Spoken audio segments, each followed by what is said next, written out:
¿Qué tal? Buenos días. Espero que les haya ido bien en los exámenes. Ya les estaremos contando qué calificación sacaron. Y bueno, hoy vamos a seguir con la segunda parte del curso que se trata de ondas. Finalmente nosotros vamos a ver ondas electromagnéticas, que son las ondas que son relevantes a la óptica. Pero bueno, les recuerdo que lo que hemos visto hasta ahora son ondas en general que se aplica a la onda que hago yo cuando sacudo una cuerda o cuando aviento una piedra en el agua. Entonces mantengan eso en mente.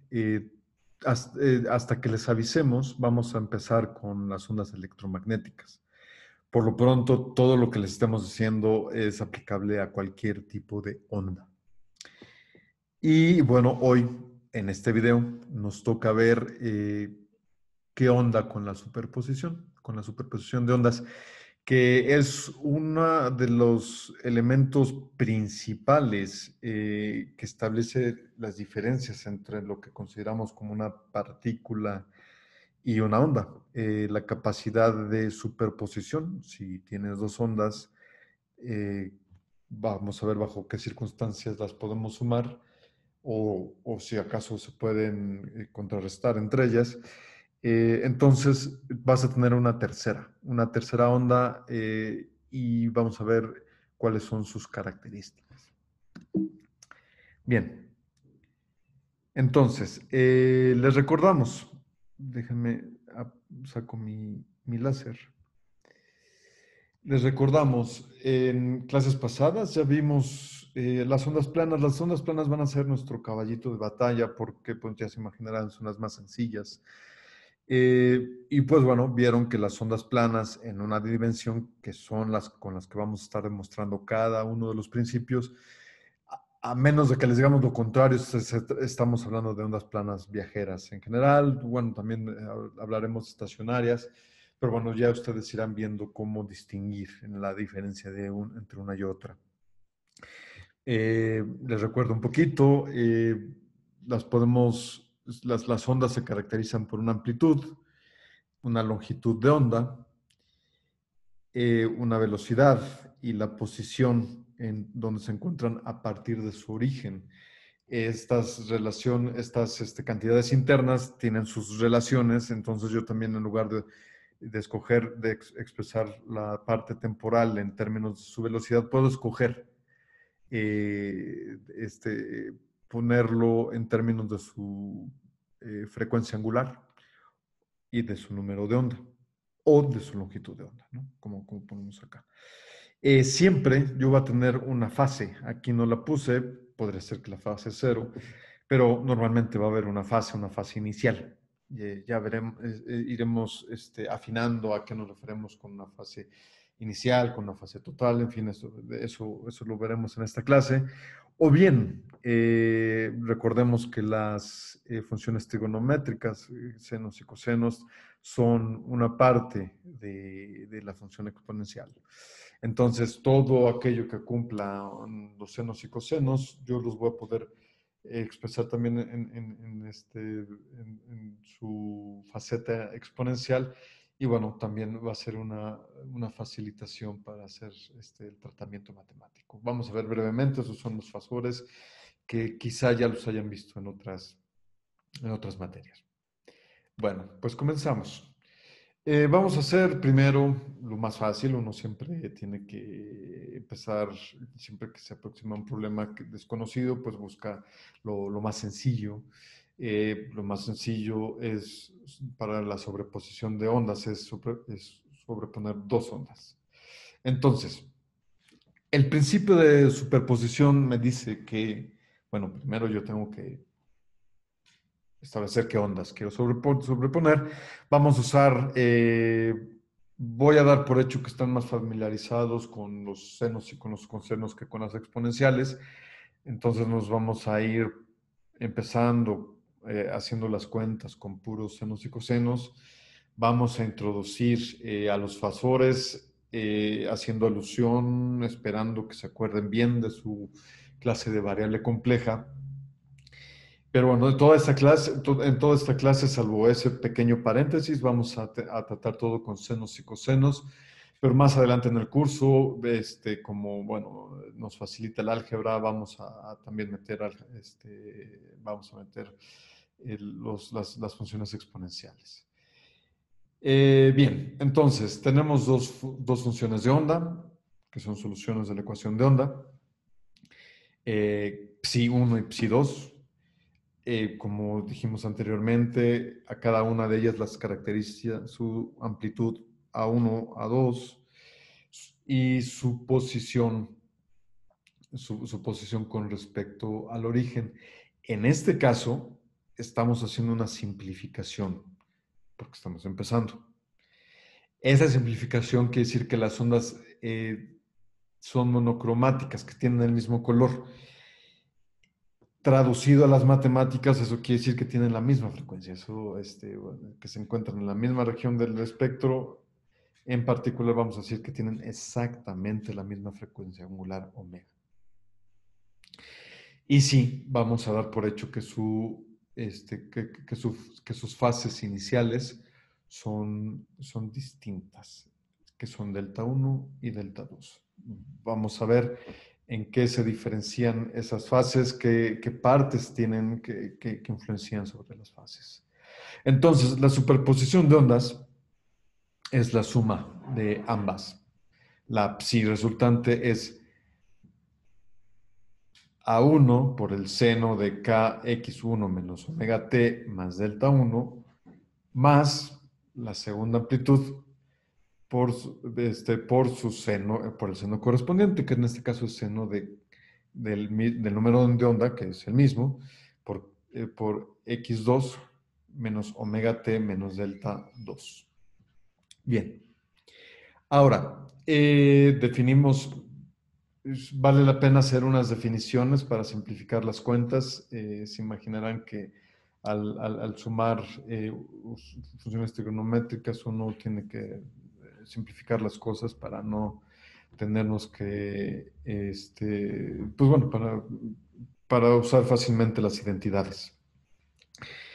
Por un lado, tenemos que vamos a definir las fases totales. ¿Se acuerdan que les dije que estaba por una parte las fases de origen y después las fases total? La fase total es que vamos a denotar como alfa 1 y alfa 2, es la parte espacial del argumento de los senos. En este caso es alfa 1 es k por x1 más delta 1, donde delta 1 les recuerdo que es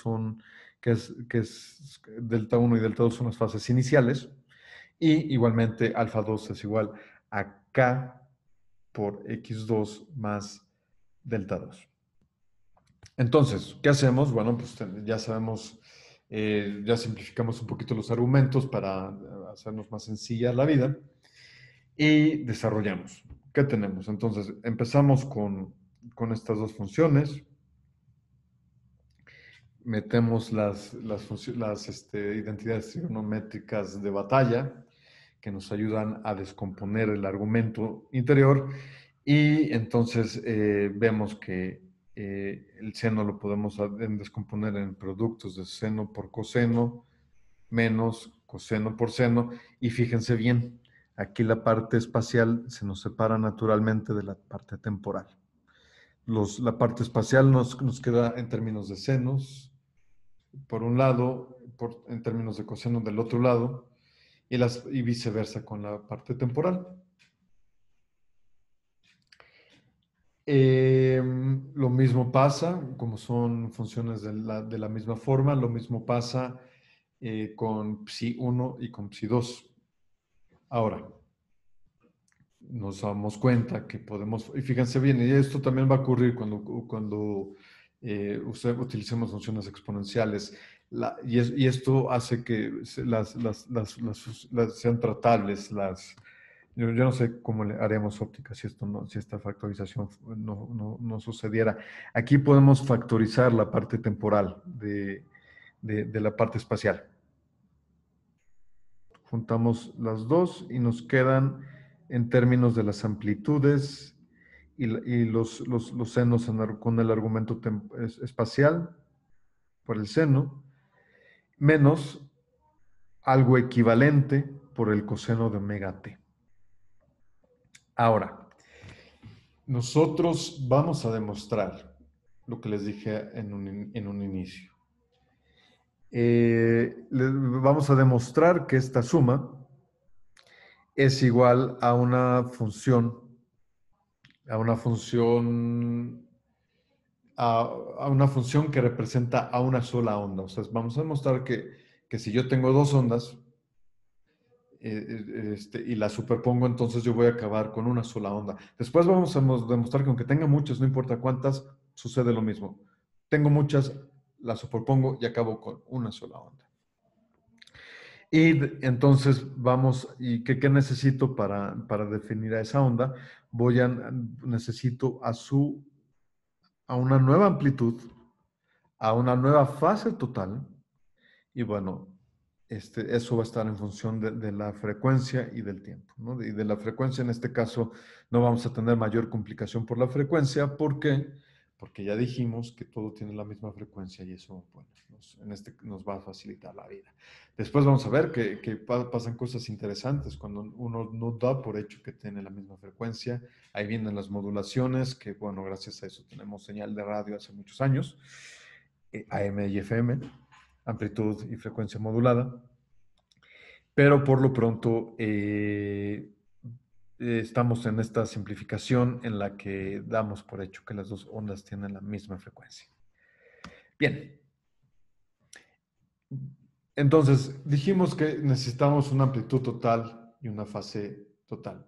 Amplitud A, fase alfa.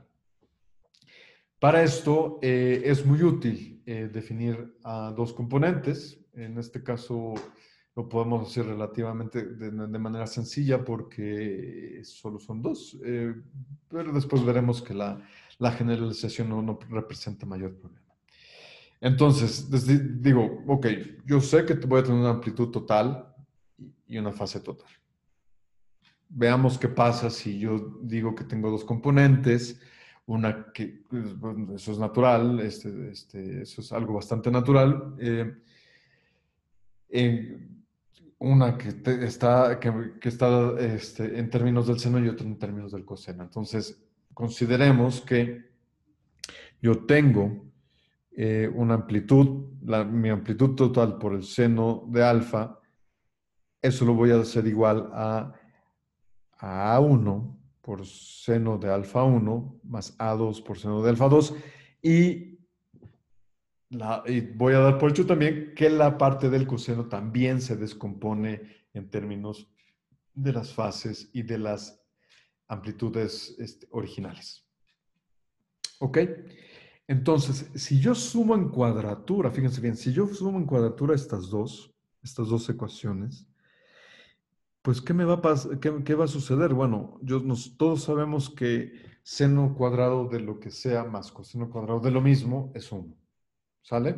Entonces, del lado izquierdo me queda a cuadrada y del lado derecho me va a quedar la suma de todo lo demás. O sea, yo le veo al cuadrado todo y lo desarrollo en un binomio. Entonces, ¿qué me queda? Bueno, pues el primer término al cuadrado, A1 cuadrada por seno cuadrado de alfa 1 al cuadrado, más A2 al cuadrado por seno de alfa 2 al cuadrado, más el doble producto del primero por el segundo, más lo mismo, pero de abajo. ¿Ok? Ahora, me vuelvo a poner abusado, agrupo los términos que tengan seno alfa 1 y los que tienen alfa 2, bueno, la etiqueta 1 y la etiqueta 2, y resulta que otra vez el seno más el seno cuadrado más el coseno cuadrado me suma 1.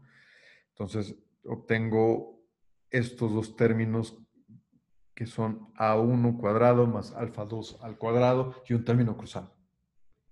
Y este término cruzado,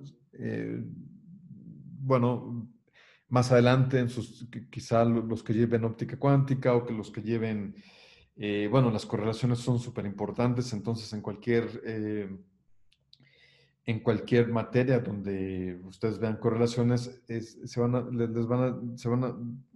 a dar cuenta que este término se llama el término de correlación, que coincide, que en este caso estamos hablando solo de dos ondas, es muy fácil de identificar como el término de interferencia. Para obtener la fase total alfa, en lugar de sumar estas dos ecuaciones, yo las voy a dividir. ¿Qué va a pasar? Que se me van a ir las amplitudes totales y me voy a quedar con el seno de alfa en término del cociente de las sumas. ¿Ok? Entonces, tú me das los datos de las primeras ondas, que son A1, alfa 1, A2, alfa 2, y yo ya tengo forma de decirte lo que vale la amplitud total y la fase total, que eso es lo que yo quería. Y bueno, ¿y por qué eso es lo que yo quería? Pues porque una vez teniendo eso, yo puedo decirte todo acerca de la superposición. En particular, y de hecho lo más importante, es saber lo que voy a detectar. Y lo que voy a detectar en el laboratorio es la intensidad. Ahora mismo no les voy a demostrar, les voy a pedir que me crean, que hagan un ejercicio de fe, que la energía que porta la onda es proporcional al cuadrado de su amplitud. Eso lo vamos a demostrar cuando en el curso, no se preocupen, a los ateos no se preocupen, de todos modos vamos a demostrar. Por lo pronto les voy a pedir un poquito de paciencia y que me crean que la energía que porta es proporcional a la intensidad, lo cual es proporcional al cuadrado de la amplitud. Entonces, si yo tengo, y de hecho por eso yo le voy al cuadrado y sumé acá, porque lo que me interesa es el cuadrado de la amplitud, porque eso es proporcional a la intensidad, que es la energía, ¿no? Esencialmente. Entonces, vemos que la intensidad es proporcional a un término constante, que es la suma de las amplitudes al cuadrado, A1 al cuadrado y A2 al cuadrado.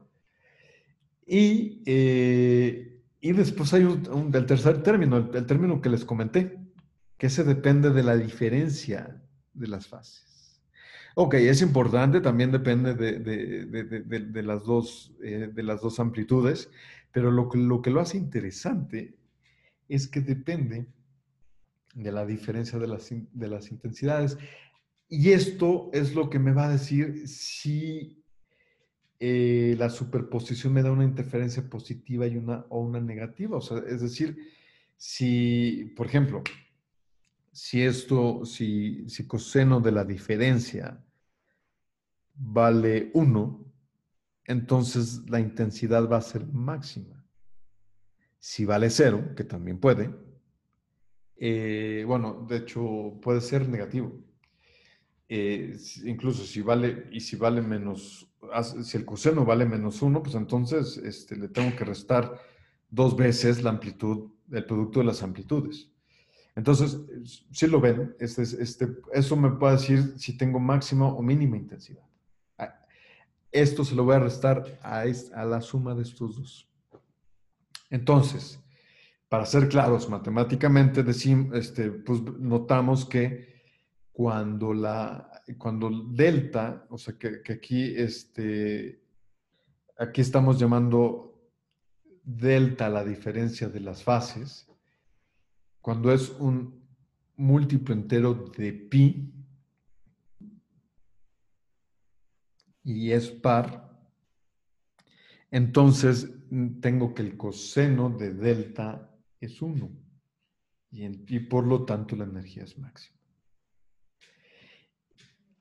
Al revés, si es un múltiplo entero e impar, recuerden que en este caso va a valer -1, entonces va a ser mínimo. ¿Ok? Entonces lo que les dije hace unos momentos en palabras, ahora se los dije matemáticamente. Muy bien. Entonces, ¿de qué depende esta diferencia de fase? Bueno, si examinamos con detalle la parte espacial de la fase, tenemos que delta es igual acá por la diferencia de las posiciones, y ahorita vemos bien eso, y la diferencia de las fases iniciales. ¿Ok? Entonces, yo voy a tener una fuente. Esa fuente no necesariamente va a, a, a producir a dos pedazos de luz o dos ondas con la misma fase. Entonces, eso lo toma en cuenta este término de acá. Mientras que el primero, K por X2 menos X1, toma en cuenta la fase que adquiere la superposición originada en la diferencia del recorrido de cada una de las dos ondas. Entonces, imagínense, o sea, en esto estamos pensando en un interferómetro, que eso pues, lo vamos a ver con detalle más adelante. En un interferómetro lo que haces es divides un haz de luz que viene con la misma fuente en dos brazos, después la vuelves a juntar. Y lo interesante es hacer que cada uno de los brazos mida algo distinto, porque entonces eso me va a ayudar a medir una interferencia que va a depender de la diferencia del recorrido. Y de eso yo puedo aprender muchas cosas. Puedo hacer mediciones muy, muy interesantes que se las vamos a detallar, que algunas de ellas las vamos a detallar viendo los dos interferómetros más generales, que son el interferómetro Sagnac y el de Michelson, que, bueno, los veremos en las próximas clases, en los próximos videos. Para ver un poquito más explícitamente la segunda contribución, la diferencia, ver que efectivamente K por X1 menos X2 es, eso en realidad eso es la diferencia del camino óptico. O sea, y eso, bueno, ya han visto qué es el camino óptico. Entonces, eso hacemos de cuenta que son ondas coherentes, es decir, que las fases iniciales son iguales, de tal manera que nos podemos olvidar de la diferencia delta 1 menos delta 2, delta 2 menos delta 1. Entonces, la fase total es igual a 2pi entre lambda por la diferencia entre los recorridos. Con una relación que vamos a ver más adelante, uno puede demostrar que eso es igual a 2pi sobre la longitud de onda de la luz en el vacío por el índice de refracción del medio donde la luz esté, por la diferencia de los recorridos. Y eso es ni más ni menos que, que el vector de onda en el vacío por eso es lo que yo tengo acá, por la diferencia de los caminos ópticos lambda, que eso seguramente ya es que eso seguramente ya se han familiarizado con eso. Si no, pues bueno, en las tareas y en los ejercicios en clase se irán familiarizando con eso. Bueno, muy bien. Entonces, les prometí que eso era fácilmente generalizable. Y efectivamente lo es. Entonces, digamos que nosotros tenemos N ondas monocromáticas y, bueno, para superponerlas tenemos que sumarlas todas. Eh, si se dan cuenta, no hay razón por la cual no decir que la suma nos va a dar una si tengo N ondas, bueno, pues una onda distinta a ellas, pero una onda total. ¿Por qué? A ver, si sumo dos, me da una. Y entonces nuevamente, si les quiero sumar la que sigue, pues les sumo la que resultó. Sumo otra vez. Si le quiero sumar la que sigue, pues agarro la que resultó todas esas tres y la sumo otra vez. Entonces, si se dan cuenta, no depende de N. Eso lo puedo hacer cuantas veces se me pega la gana. Y entonces voy a tener, bajo el mismo principio, yo puedo descomponerlo igual que hice para dos. Y entonces igualmente puedo sumar los cuadrados. De un lado me quedan los cuadrados más los otros términos, bueno, en fin, si yo lo agrupo, me puedo agrupar todos los cuadrados solitos acá y todos los términos cuadrados de este otro lado. Y eso es si sumo las componentes de componente a componente. Y la fase, pues nuevamente yo tengo que dividir. Me estoy refiriendo a estas ecuaciones de acá. A estas ecuaciones de acá, simplemente yo lo que hago es las resultantes, hago lo mismo, la descompongo en términos de senos y de cosenos, sumo, obtengo las amplitudes, bueno, elevo al cuadrado, sumo, obtengo las amplitudes, divido y obtengo la fase total. Ahora, tengo las expresiones generales. Ahora, la pregunta es, ¿puedo simplificar eso más? Sí, la respuesta es que sí. Para eso, bueno, uno tiene, si uno quiere hacer que se vean más trabajables las expresiones matemáticas, bueno, estas no son tan complicadas, pero bueno, uno le gustaría que fueran un poquito más manejables, pues uno se pregunta si hay suposiciones plausibles, que se puedan asemejar a situaciones, simplificaciones que se puedan asemejar a situaciones experimentales o de la vida real.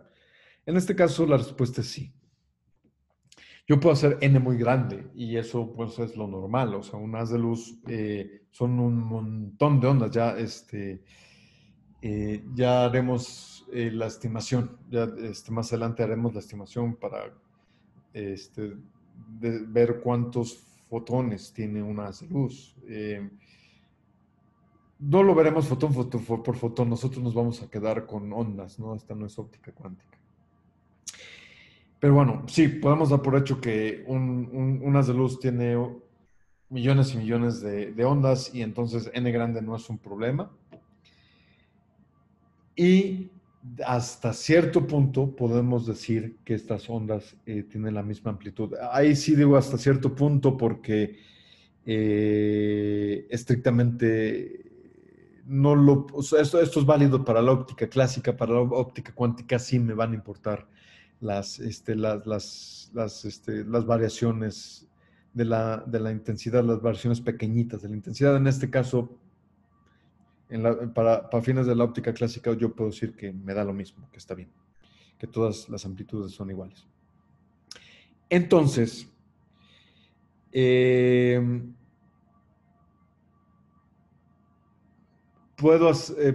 una vez hecho esta simplificación que es grande, puedo dividirlo en dos casos. Uno es en el caso en que la luz es incoherente. ¿Eso qué quiere decir? Que ninguna fase es igual. Bueno, si tengo suerte voy a encontrar dos fases iguales, pero en general son distintas y varían aleatoriamente. Que eso es la realidad para una luz. Pues, si yo prendo un foco, eso va a pasar. O sea, yo voy a tener una distribución aleatoria y de hecho, eh, los que estudien un poquito más, les interese la óptica y se vayan hacia la óptica cuántica, se van a dar cuenta que casi cualquier fuente es una fuente térmica. Y en una fuente térmica las fases son aleatorias. Entonces, en ese caso, yo voy a tener que el coseno que tengo acá, esta suma se me va a ir a cero, entonces simplemente me queda esta suma de acá. Y bueno, la voy a sumar n veces, entonces la amplitud es simplemente el número de ondas por la amplitud al cuadrado de cada una. ¿Ok? Entonces eso es para n grande, amplitudes iguales, y para una fuente térmica, es decir, para que es luz totalmente incoherente. Para ondas coherentes, que idealmente un láser es eso, algo totalmente coherente, ya dijimos que quiere decir que tiene la misma fase. La simplificación es un poquito distinta y eso, con esto ya se van a dar una idea de cómo es que uno sí tiene que tratar distinto a la luz dependiendo de cuál sea su fuente. Entonces, vemos que elevamos al cuadrado los términos de allá y en este caso tenemos que sumar binomio a binomio. Si los agrupamos, nos damos cuenta que yo tengo la suma al cuadrado. Fíjense, aquí me queda la suma de lo que tenía acá al cuadrado. Y eso quiere decir que yo lo puedo escribir como n cuadrada por por el número total al cuadrado por la amplitud al cuadrado. Entonces, fíjense bien, o sea, si yo tengo luz incoherente, su amplitud es n veces por la amplitud de cada una al cuadrado, y si tengo una luz láser, esto es importantísimo, crece por un factor de n. ¿Ok?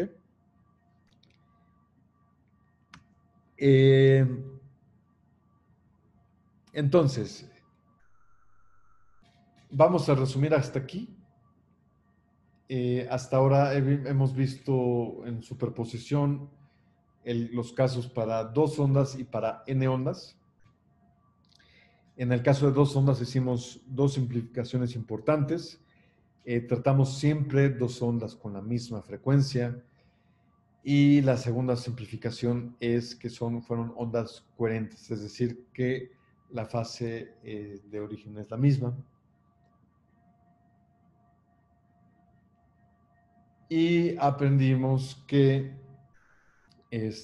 nos aparece un término de interferencia, y ese término de interferencia es importantísimo porque nos va a decir, nos va a ayudar a calcular patrones de interferencia, a calcular correlaciones en el futuro, para los que hagan óptica cuántica.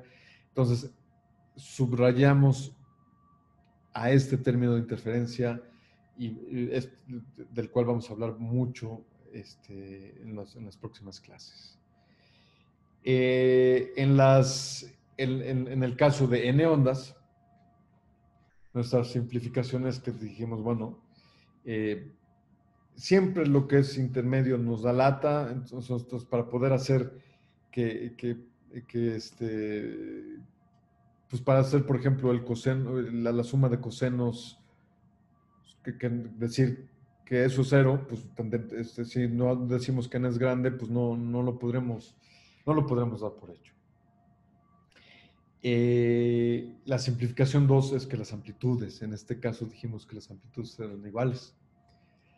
Y entonces aprendimos que son tratamientos distintos para encontrar la energía, es decir, la intensidad o la amplitud al cuadrado de la onda resultante, y aprendimos que el tratamiento es distinto porque nos dan eh, cuantitativamente muy distintos resultados la superposición de ondas incoherentes y de ondas coherentes. Bien, vamos a hacer un paréntesis. Como si podrán imaginar, todo esto que vimos con funciones trigonométricas también se puede hacer con funciones exponenciales. Eh, lo vamos a ir metiendo poquito a poco, y eso es más bien pues para no intimidarlos cuando sopetón con una aplicación de variable compleja, pero yo creo que poco a poco se irán sintiendo más cómodos con esto, sobre todo porque la variable compleja nos facilita la vida, y ahorita les voy a decir por qué. Eh, bueno, nosotros podemos, así como demostramos que la superposición de muchos senos es otro seno con una amplitud total y una fase total. Si entonces yo expreso a cada una de las ondas que estoy sumando como psi i, por cada una por su amplitud, eso por e a la i, alfa, que es la fase de cada uno menos omega t,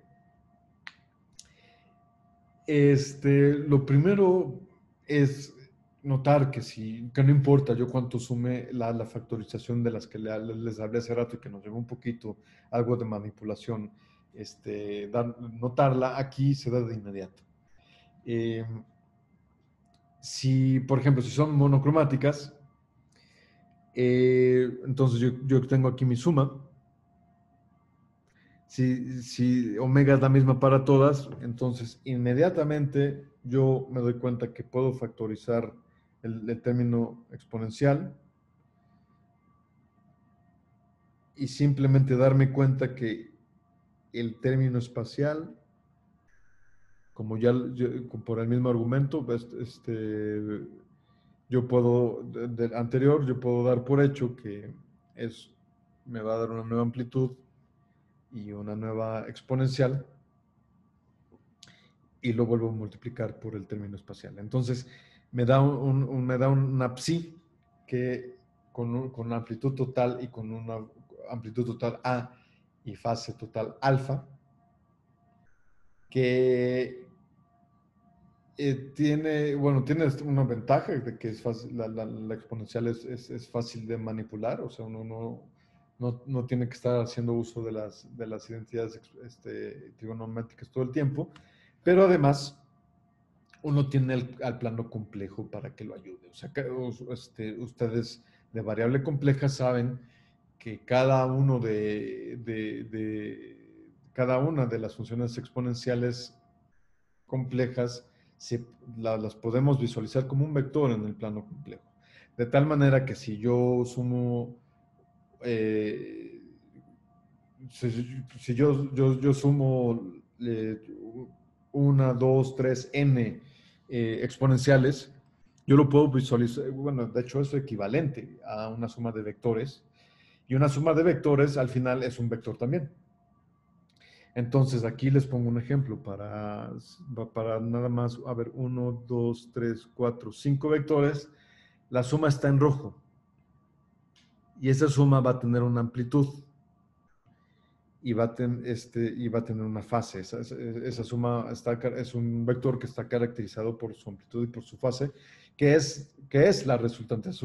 La amplitud y la fase de una suma es única. Entonces, no importa si yo lo sumo algebraicamente o vectorialmente, tiene que ser la misma. Y entonces, si yo me doy cuenta de eso, para obtener la amplitud, simplemente yo tengo que multiplicar por su conjugado. Y entonces yo, yo tengo el vector original, y lo multiplico por su conjugado. Entonces, voilà.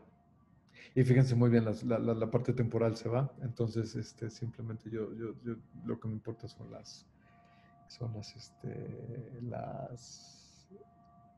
¿cómo se llama? La parte espacial, y eso me da inmediatamente la amplitud al cuadrado, que es lo importante para la intensidad.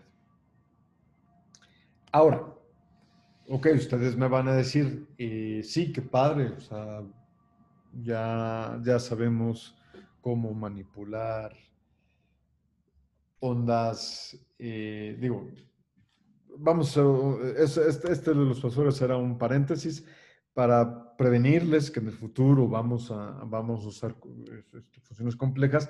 Vamos a seguir viendo los casos más complicaditos. Ahorita estamos dando pasitos chicos. Vamos a seguir con senos.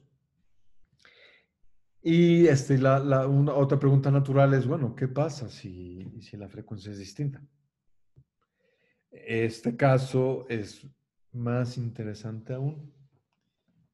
¿Por qué? Bueno, pues ahorita vamos a ver. Nuevamente empezamos con dos ondas, pero fíjense bien, aquí vamos a decir que ambas tienen la misma amplitud, pero vamos a tener omega 1 y omega 2. Vamos a tener una frecuencia distinta para cada una. ¿Ok? Nuevamente, y si tenemos una frecuencia distinta para cada una, vamos a tener un número de onda distinto, y también para hacerlo más o menos general, bueno, hacerlo un poquito más general, vamos a dar por hecho que tienen fases distintas.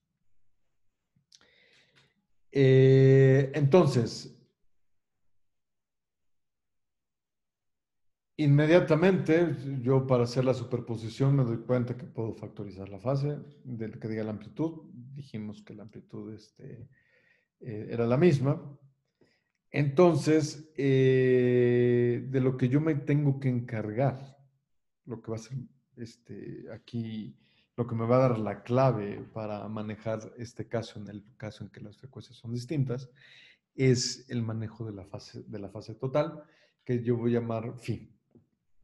Entonces, la phi de cada uno va a ser el número de onda por el recorrido X menos omega t más delta por más la fase inicial.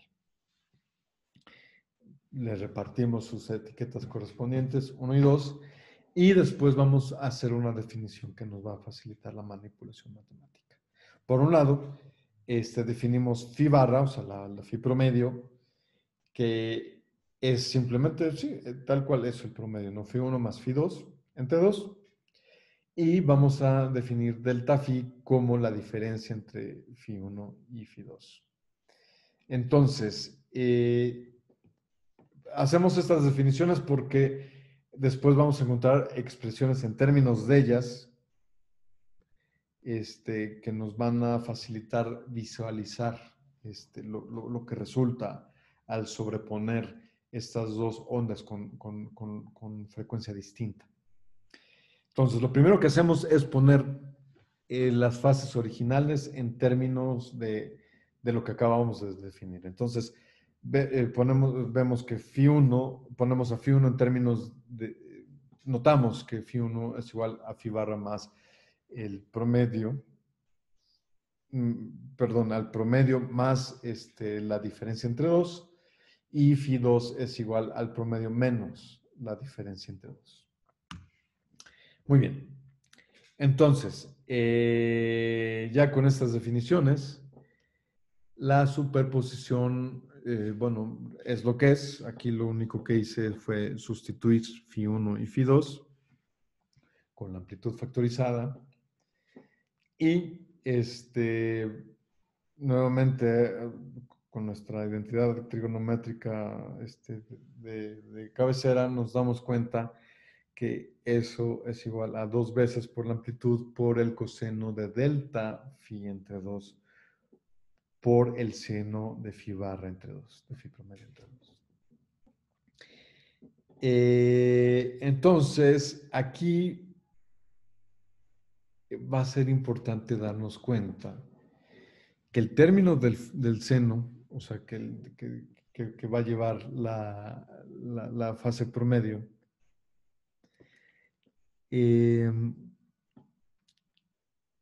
lo vamos a llamar, es una onda viajera. Eh, es una onda viajera que su velocidad va a estar dada por la suma de estas cantidades del vector, del número de onda del cociente de la suma, ¿no? O sea, vamos a recordar estas relaciones.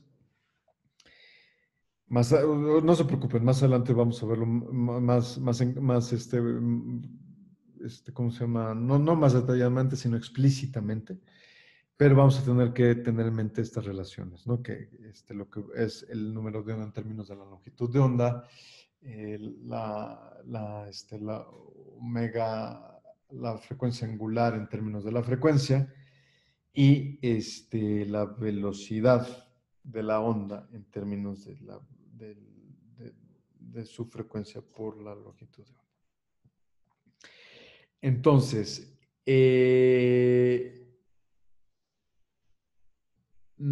dependiendo de la relación entre omega 1 y omega 2, es en el régimen en el que van a estar. Si se dan cuenta aquí, en el coseno, el argumento del coseno está en términos de las diferencias y el argumento del seno está en términos de las sumas, de las cantidades que describen a la onda.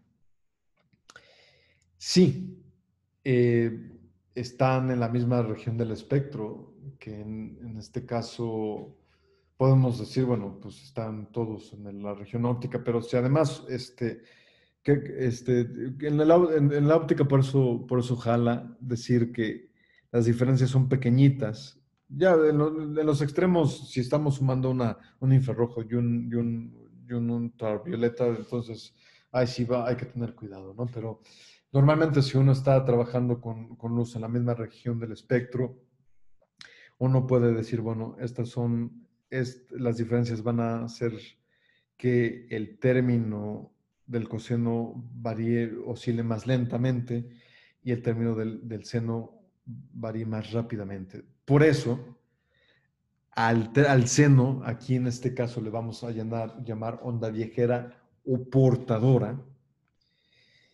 Y si se dan cuenta, aquí lo vamos a tener, o sea, y como el término del coseno va más lento, pues podemos dar por hecho que es como una variación de la amplitud, ¿no? O sea, si lo integramos, si aquí decimos, a ver, para que quede un poquito más claro, lo voy a poner en un circulito. Si a todo esto lo llamamos una amplitud que depende de la fase,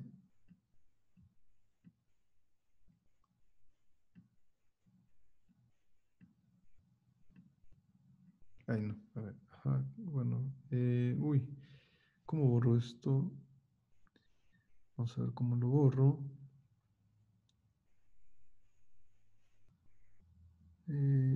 Ajá, entonces, aquí está, ya lo borré. Uh-huh.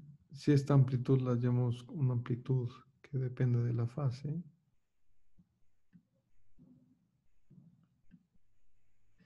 entonces podemos aprender lo que significa una modulación, la amplitud modulada. Entonces, fíjense bien, y esa amplitud, esa modulación, lo que me va a hacer que, digamos, que respire la onda, o sea, que respire en el eje. Ahorita vamos a ver una animación para que entiendan bien a lo que me refiero. Esa modulación va a depender de la diferencia de las fases, ¿cómo se llama? De las fases originales.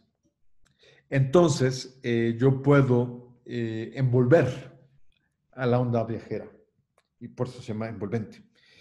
Entonces, quedamos en que el término del seno es una onda la onda viajera y el término del coseno es la onda envolvente que modula a la viajera.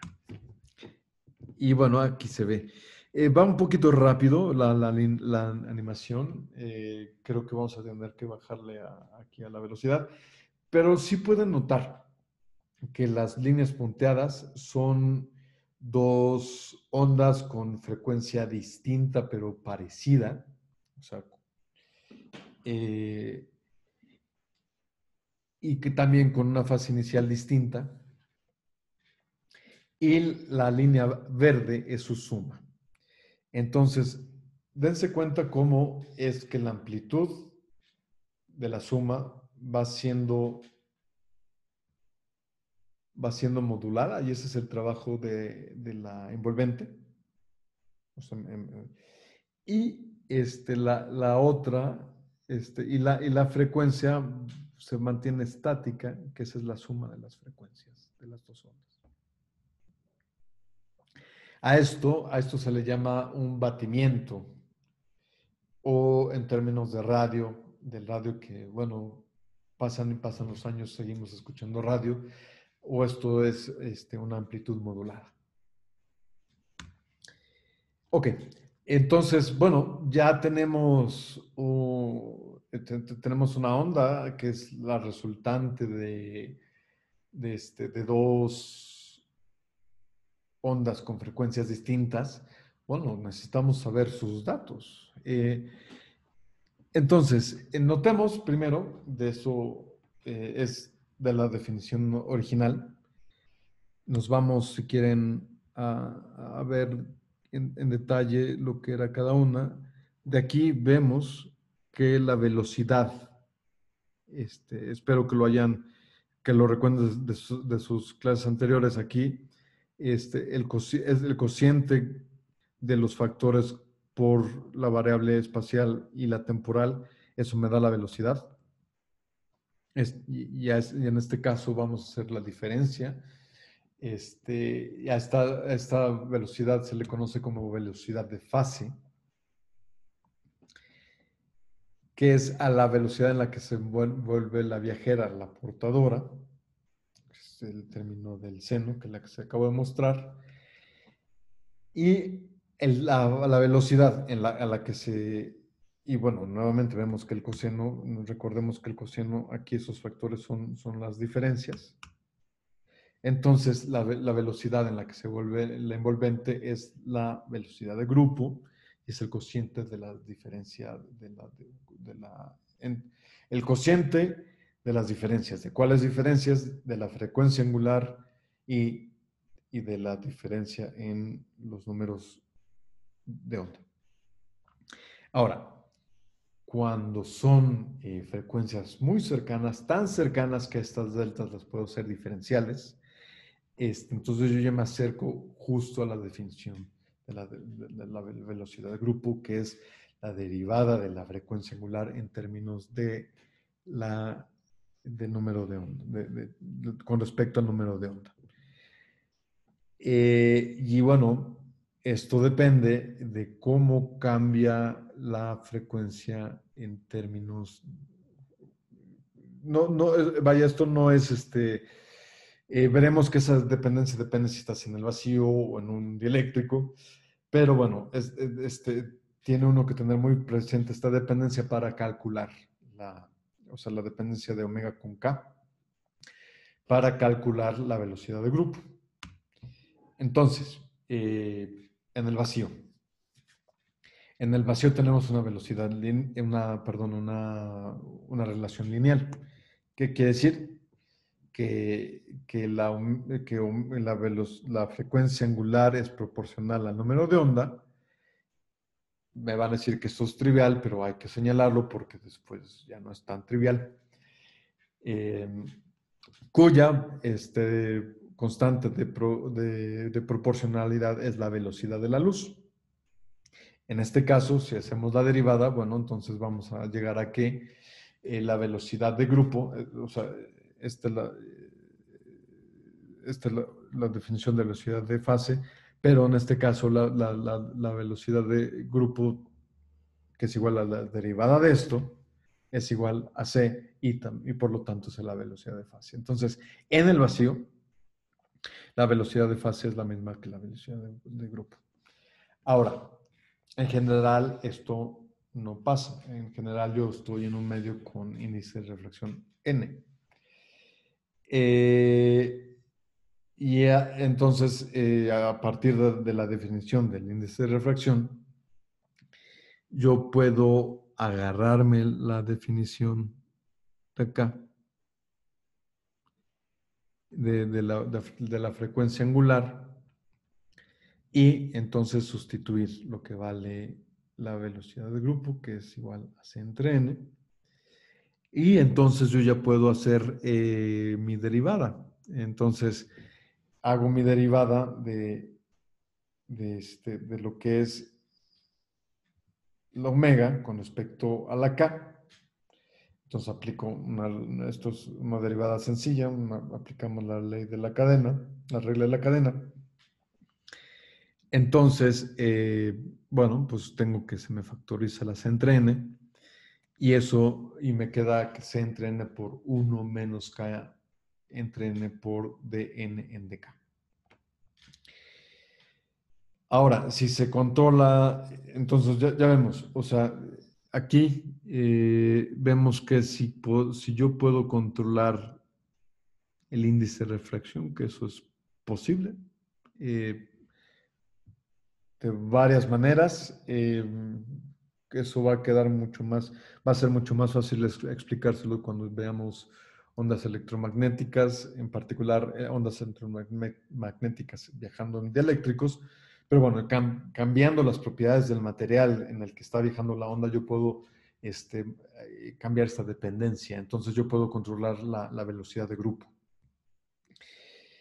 En condiciones normales, ¿a qué llamo condiciones normales? Bueno, pues no tiene sentido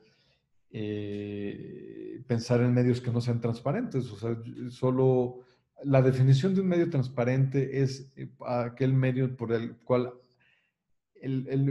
por el cual puede viajar la luz. Es decir, un medio en el que no se va a disipar rápidamente la luz, sino que puede continuar viajando por grandes distancias.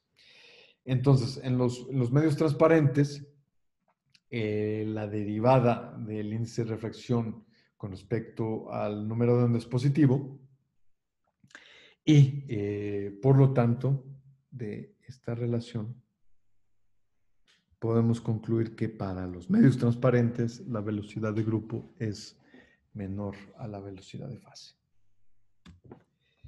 Muy bien. Aquí la vamos a dejar en este video. Mañana es jueves, mañana hay clase de ejercicios. Vamos a dedicarle a resolver dudas de la tarea y hacer algunos problemas similares. Y en los próximos videos vamos a seguir con esta cuestión ¿cómo se llama? De superposición de ondas. Vamos a ver ondas estacionarias, entre otras cosas. Bueno, pues muchas gracias por su atención. Nos vemos pronto.